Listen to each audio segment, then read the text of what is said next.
Chicken white കറാഹിയാണ് ഇന്ന് നമ്മൾ ഉണ്ടാക്കാൻ പോകുന്നത്. പാത്രം ഒന്ന് ചൂടായതിനു ശേഷം നമ്മൾ കുറച്ച് വെളിച്ചെണ്ണ ഒഴിച്ചു കൊടുക്കുക. പൂവ്, ഏലക്കായ്, കറാമ്പട്ട, ഏലാട്ട, ഇഞ്ചി, വെളുത്തുള്ളി, പച്ചമുളക് ചതച്ചത്, ഇതൊക്കെ ഒന്ന് മൂത്ത് വന്നതിന് ശേഷം നമ്മൾ കഴുകി വെച്ച ചിക്കൻ ഇട്ട് കൊടുക്കുക.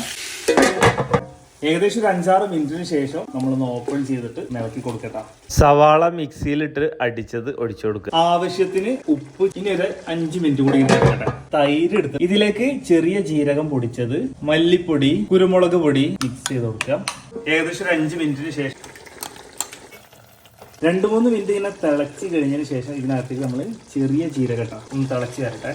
വൈറ്റ് ക്രീം ഇട്ടാ, ചെറുനാരങ്ങ നീര്, പച്ചമുളക്, ഇഞ്ചി നീളത്തിലരിഞ്ഞ സംഭവം, പിന്നെ നമ്മുടെ ചപ്പ്, ക്രീമി ടൈപ്പ് ആയിട്ടുള്ള മസാല കാര്യങ്ങൾ തന്നെ കിട്ടിയുള്ളത്. നമ്മൾ യോഗാർട്ടിന് പകരം തൈര് യൂസ് ചെയ്ത്, അപ്പൊ അതുകൊണ്ടുള്ള ചെറിയൊരു പുളിപ്പുണ്ട്. അല്ലാതെ വെച്ച് നോക്കുകയാണെങ്കിൽ സംഭവം കിട്ടില്ലായിട്ടുണ്ട്.